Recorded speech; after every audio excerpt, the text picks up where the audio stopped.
Today, we will be looking at circle theorems. You might be wondering, what are circle theorems? Well, circle theorems are basically the laws or rules that are associated with calculating the magnitude of angles and lengths when they are associated with a circle. Now, in order for you to use circle theorems, there are a few terminologies and background knowledge that you need to know. Starting off, you need to know the parts of a circle. So I'm going to be doing a mini review of the different parts of a circle. Now, the center of the circle, where the dot is known as our center. So I'm just going to make a labeling for you to know that that is the center. Then a line that is drawn from the center of the circle to any part on the circumference, and the circumference is the distance around the circle,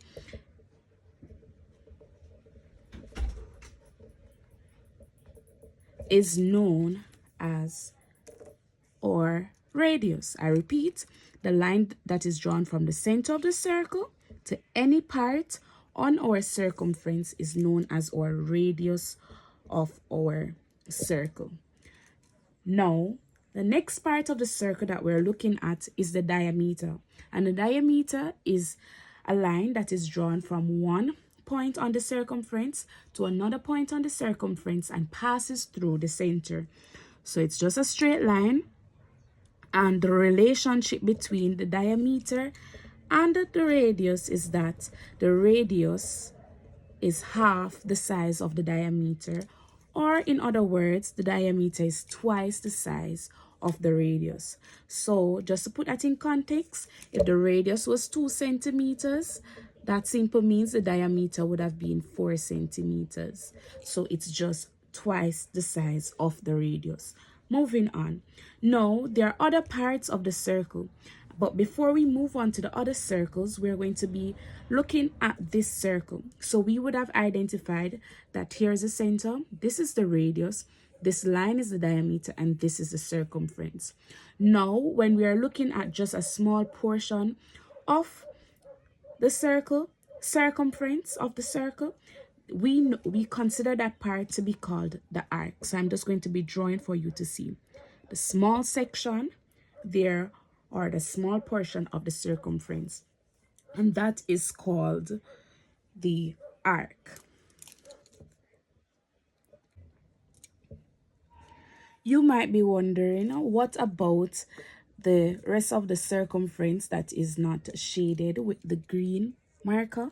Well, we have terminologies that we use to associate with the size or the proportions.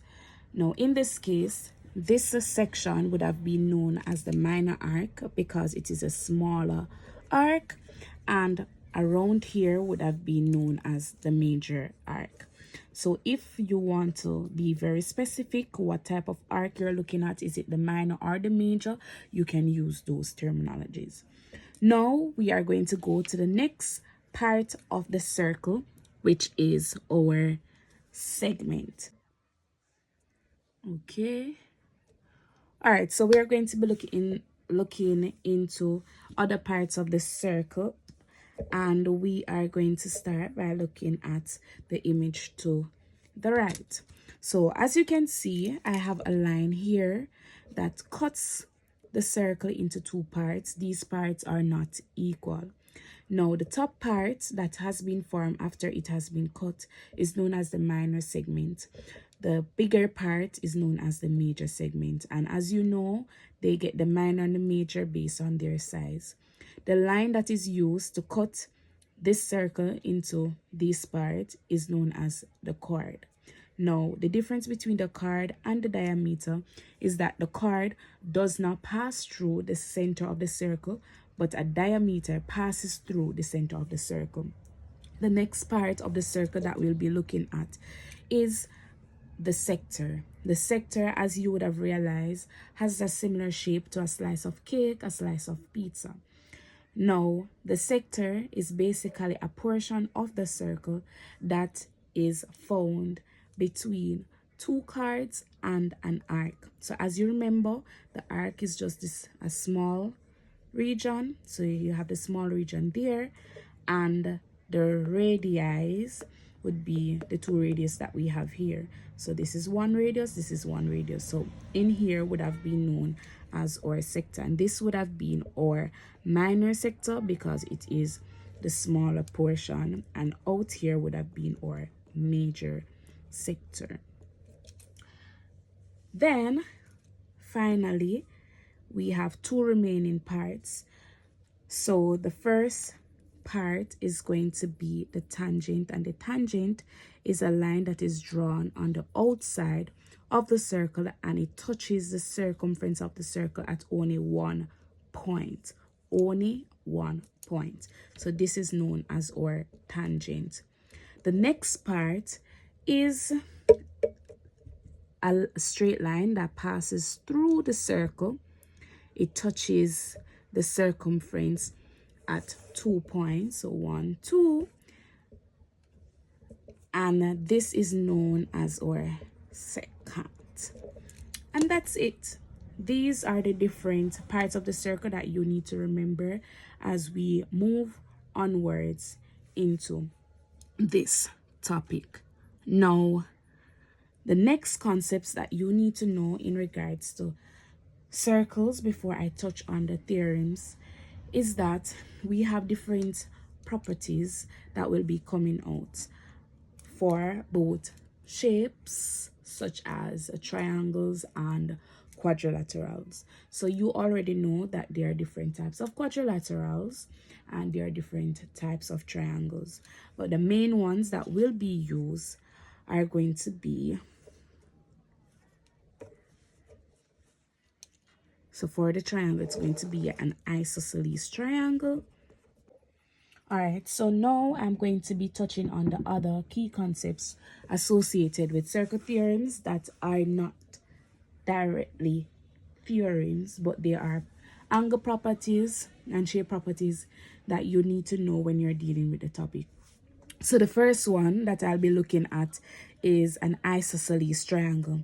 So an isosceles triangle is basically a triangle that has two equal angles and two equal sides.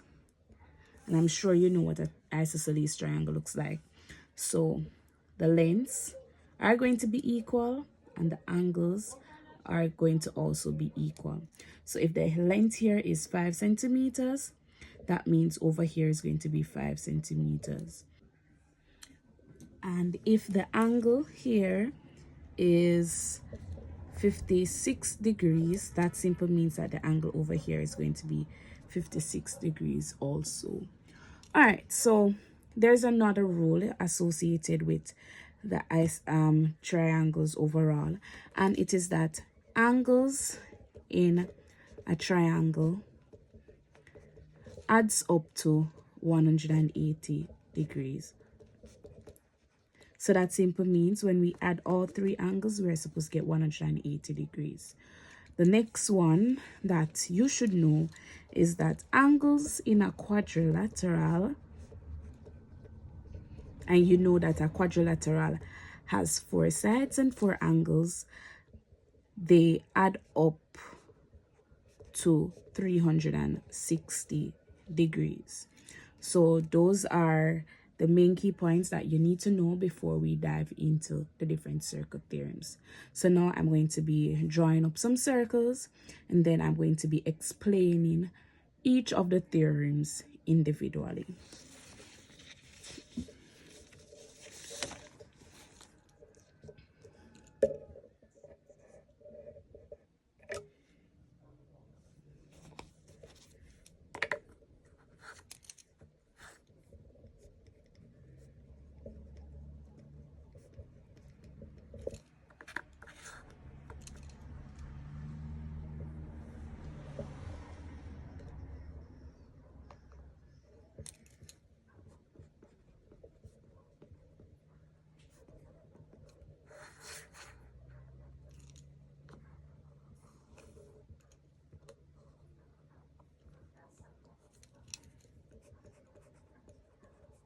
the key about this topic also is for you to know the theorems, and when you know them, not just to be able to recite the theorems, but also to match them with their different diagrams will be very important when you are going to be, solving the questions. Because if you don't know them, then you can't answer the questions. You won't be able to identify what the theorems are, how each of them apply to the question. So it's best that you learn each of the theorems so that you'll be able to do your best on these topics. All right, so I'm going to start with the first one, which is very basic, and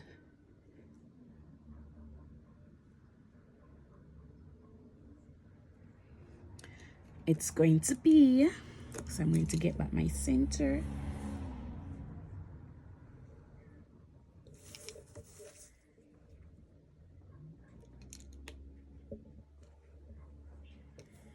Okay, so the first one that I'm looking at is angles formed between a radius and a tangent.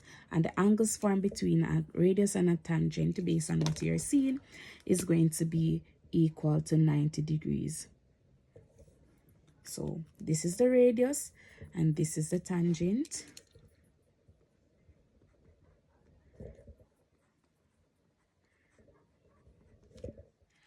It says angles formed between radius and tangent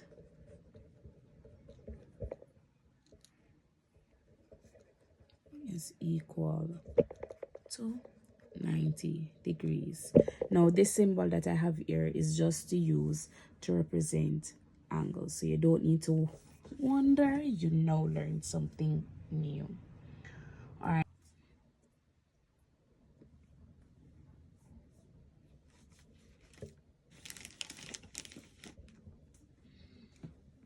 Okay, so the next one that I'll be looking at is quite simple, and from this you can look and try to think about the parts of the circle that are present so that you'll be able to, understand it a little bit easier. That is why I would have gone through the different parts of the circle for you to be able to, have a little guidance for yourself while understanding the different theorems.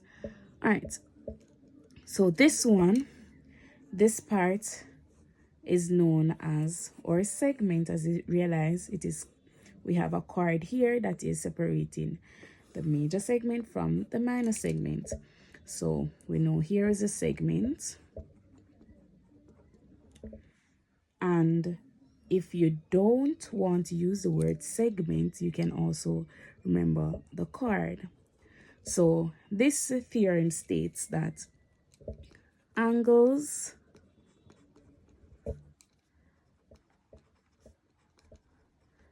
subtended from the same chord or segment are equal. So what does that mean? What does that look like graphically? So it simply means that once it is subtended, it simply means that it is,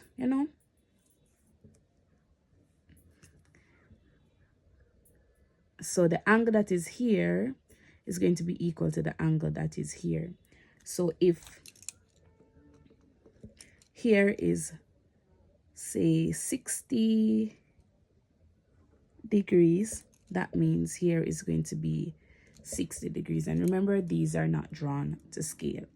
All right, so the next one that I'll be looking at is angles at the center is twice the angles at the circumference. And this is one where some persons will reword it and they'll say angles at the circumference is half the angle at the center. and they're basically saying the same thing. So whichever wording that you choose, it is perfectly okay. So let me show you. So if this angle is 50 degrees, that means that the angle up here is going to be 25 degrees, because angles at the circumference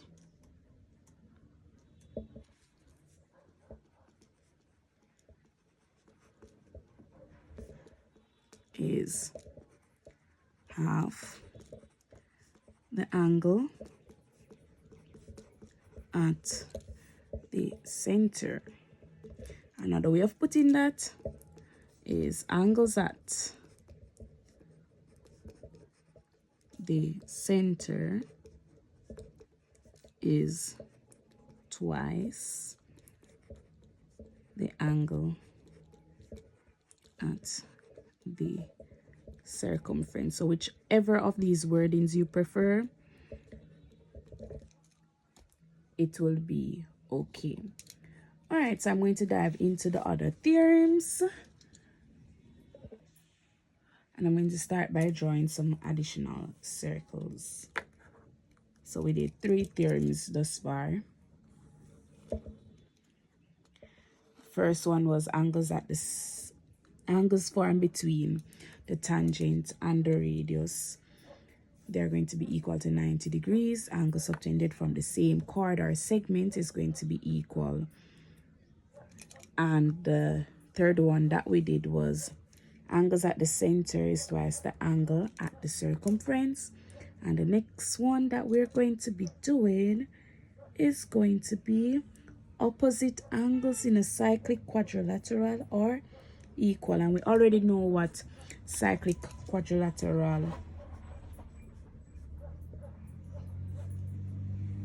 is, but if you don't know, this is why the video is being created, so you're going to know that.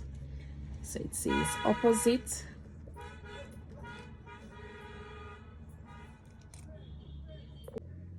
so I just drew up 3 additional circles. I'm going to be labeling our first theorem that we're going to be looking at opposite angles.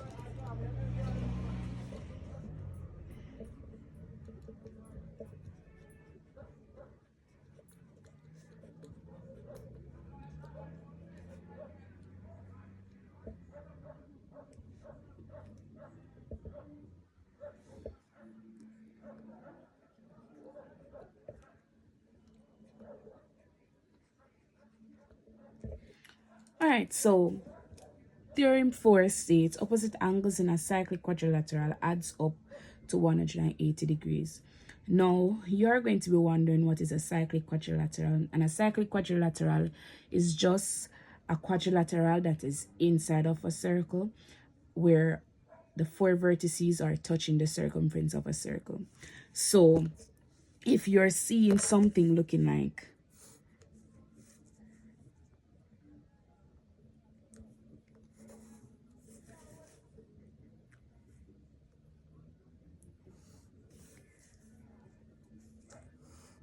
this would not be a cyclic quadrilateral because only 3 points are touching the circumference. So first thing you need to know, check to see if there are 4 sides or 4 vertices, and if that is so, then you can go ahead and you can check if they're all touching the circumference of a circle, and if it is touching the circumference of a circle, then we have a cyclic quadrilateral. So my diagram is not drawn to scale, as you know. I'm just drawing a random quadrilateral inside, and to showcase it, we know that opposite means that they are across from each other. So if I'm over here, the opposite would be here. If I'm down here, the opposite would be up here, and the list continues. So I'm going to just start off by just labeling my angles for you to get an understanding of what I'm saying. So it says opposite angles in a cyclic quadrilateral adds up to 180 degrees. So that simply means A plus D should be equal to 180 degrees, and B plus C should also be equal to 180 degrees. So if A is 53 degrees, that simply means that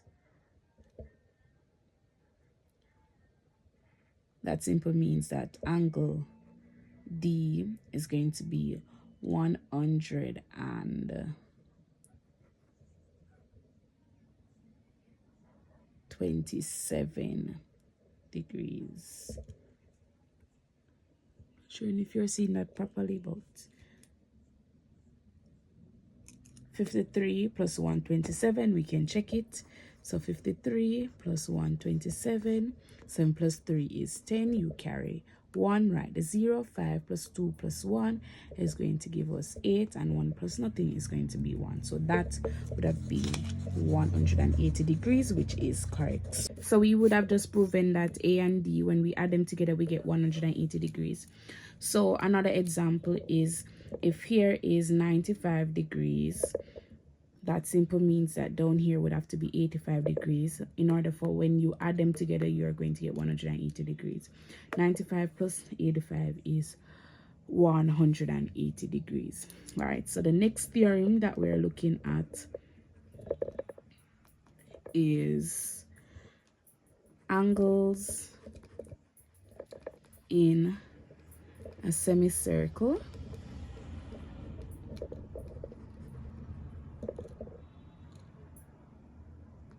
when the diameter is the hypotenuse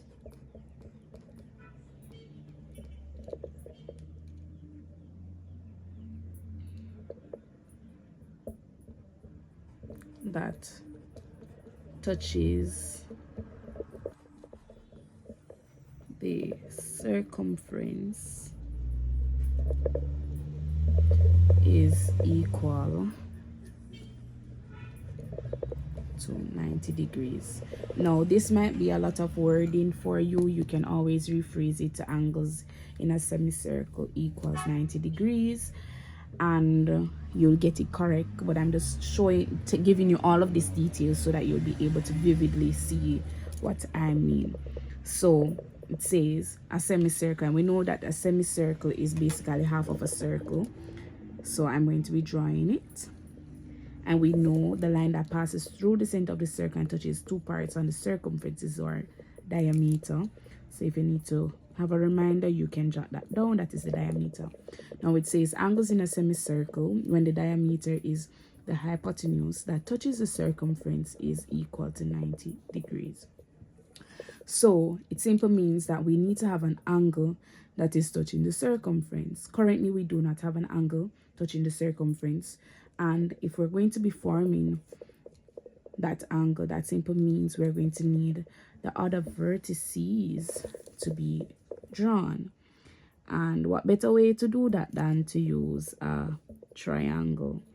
And when you will realize that a 90-degree angle is actually being formed, which would have given light to this theorem. So this is 90 degrees. So angles in a semicircle that touches the circumference of a circle is equal to 90 degrees. All right. Theorem 6. Please do not, you don't have to study these in order. What the theorem 1 for me might be theorem 6 for another explainer.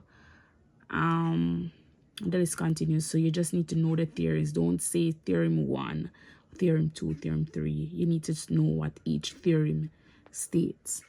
So I'm going to be doing one that is quite simple, and this is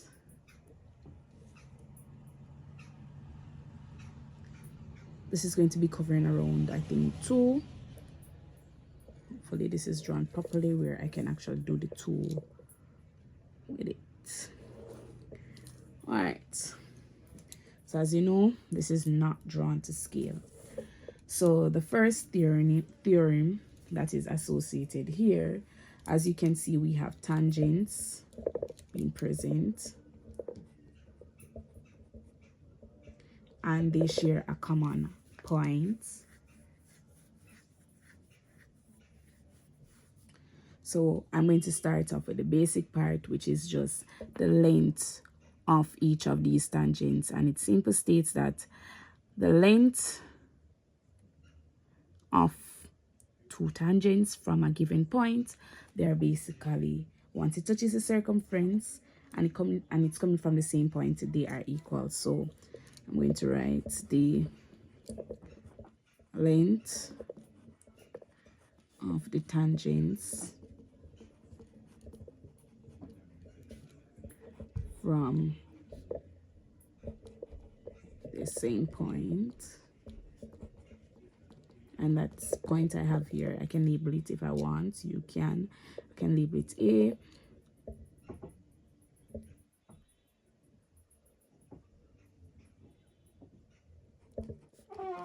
That is drawn connecting the circle are equal. So it simply means both lengths are going to be equal, and that's the first one. So I can draw the lines just to show that they are equal. So if up here is 20 centimeters, that simply means that down here is going to also be 20 centimeters. All right, so the next rule is quite simple. It deals with the same tangent, and it speaks about the angle that is formed and it being bisected. And we know when something is being bisected, it simply means that it is being divided by 2. All right, so you're going to just pay keen attention. I'm going to be drawing a diagram to show you exactly what I mean when I said that it is being bisected.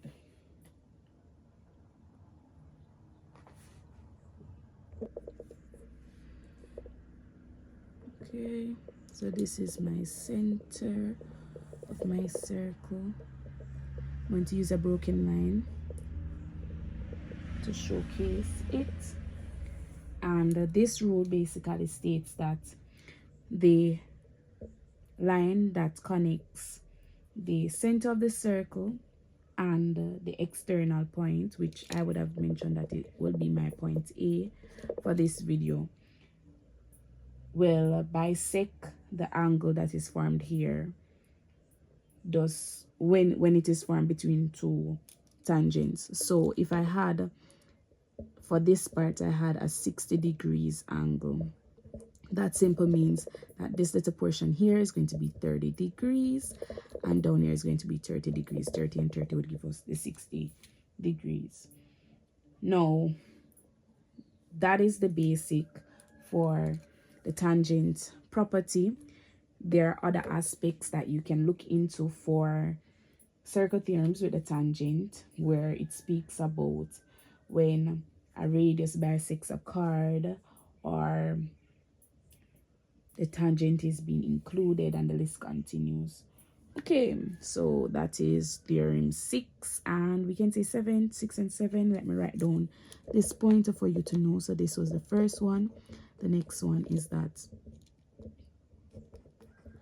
the line connecting the center of the circle, or you can use the word joining, circle and the external point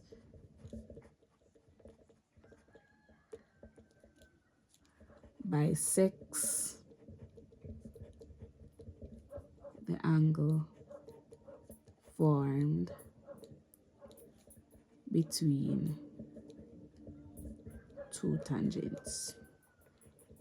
And remember, you don't have to memorize these word for word. You can rephrase them in your own little way. All right, so I'm going to the next one. So I'm going to just replace the paper. and start.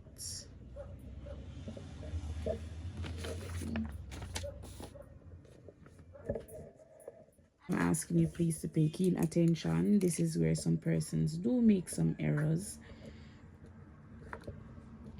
And the theorems is basically the alternate angle theorem, and this is another one that is associated with the tangent that is on the circle. So you just need to pay keen attention. I'm going to try my best as possible to show you a simple diagram illustrating this information.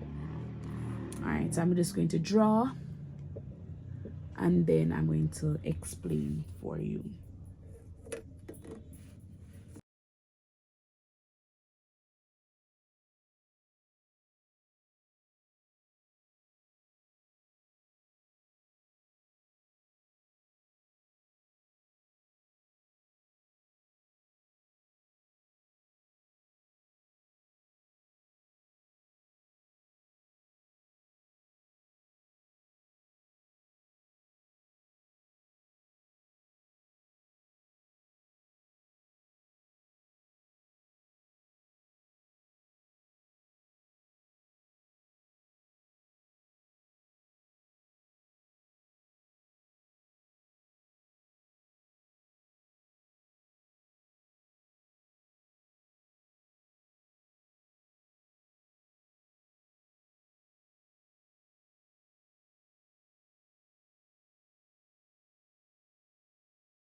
All right, so the alternate angle theorem basically states that a triangle that joins the tangent, as you can see there's a triangle and you have a tangent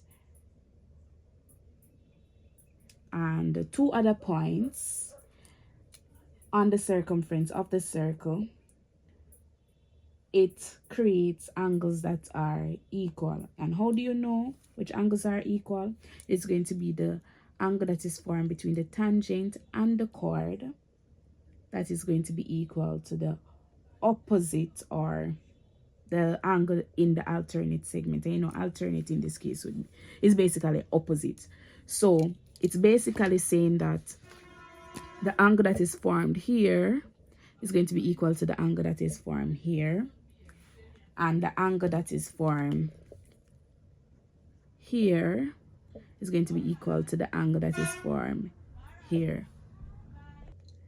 All right, so in other words, this is saying if this is, the green part is 35 degrees, that simply means that up here is going to be 35 degrees also. If here is 55 degrees, that means down here is going to be 55 degrees. So the entire portion here is equal to the portion here. The entire portion here is equal to the portion here. And you have to be very careful of how you look at the diagram. Remember, it has to have 2 points touching the circumference. It's in a triangle. You have a tangent being present, and the angle that is formed between the chord and the tangent is going to be equal to the opposite angle in the alternate segment. So remember, up here is a segment, here is a segment. So the alternate segment would be right here. When diagrams are composed of multiple theorems, if you don't look at the diagrams carefully, you might just misinterpret one of the diagrams or the theorems. So it's always best for you to know the theorems so that you'll be able to apply them in, you know, working out the different questions. All right, so that is it in regards to the different theorems. It's now for you just to go and study, review them, and then apply it to the different questions. You can look out for my next video. I'll be showing you how to solve questions that require you to use the different circle theorems. So just a recap of what we did today. We looked at the different parts of the circle. We looked at the radius, the center, the diameter, circumference, the different arcs. A minor arc is when the It's just a small portion of the circumference, while the major is a bigger part of the circumference. You have the minor and major sector. You have the tangent, the secant, the minor and major segments, and you have the chord. Those are the main parts of the circle. And the relationship between the radius and the diameter is that the radius is half of the diameter. In other words, the diameter is twice the size of the radius. Another property that we would have covered is that the isosceles triangle has two equal sides and two equal angles. Angles in a triangle adds up to 180 degrees. Angles in a quadrilateral adds up to 360 degrees. The different circle theorems that we learned about was: 1, angles formed between the radius and the tangent is equal to 90 degrees. Angles formed in the same segment or subtended from the same segment are equal. Angles at the center is twice the angle at the circumference. Opposite angles in a cyclic quadrilateral adds up to 180 degrees. Angles in a semicircle that touches the circumference creates a 90 degrees angles. An angle that is formed at an external point between two tangents, once there's a line that connects it to the radius, it bisects that angle, creating, cutting it in half. Another one is that once the tangents are coming from the same point and touches any point on the circumference, they're going to have equal lengths. The next one that we looked at was alternate angle theorem. Oh, I did not write that one. An alternate angle theorem states that the angle formed between the chord and the tangent is equal to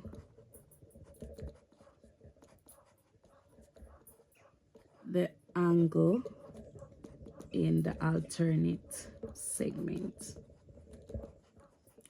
And yeah, that's it. That's a wrap. Thank you for watching. I will see you at or in the next video. Thank you for watching. Bye.